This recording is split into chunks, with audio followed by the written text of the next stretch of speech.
it comes to voter preference, a candidate's positions on the issues count, but some may check a name on a ballot for a more primal reason, a candidate's stature.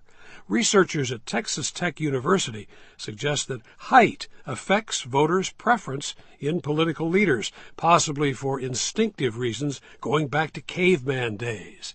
The findings were published in the journal Social Science Quarterly by political science professor Gregg Murray and graduate student David Schmitz. A near-universal fear of snakes and a preference for unhealthy fatty foods likely evolved from a time when snakes were a common threat and caloric intake was uncertain, Murray says. We believe similar traits exist in politics.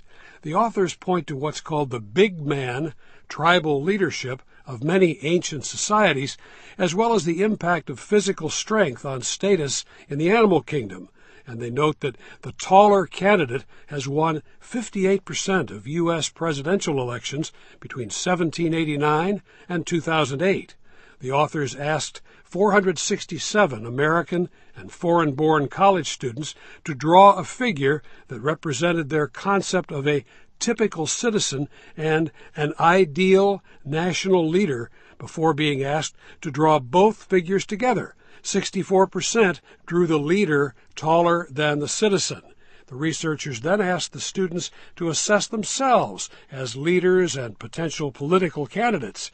The results revealed a statistically significant association between height and the students' self-assessment as leaders.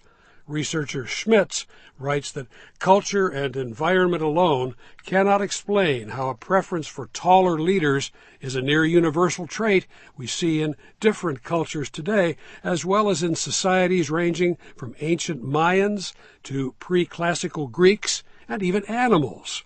At 185 centimeters, Barack Obama was noticeably taller than his 173-centimeter Republican opponent, John McCain, in 2008. But at least two of his political opponents in 2012, former governors Rick Perry and Mitt Romney, are as tall or a little taller than the president. I'm Ted Landfair.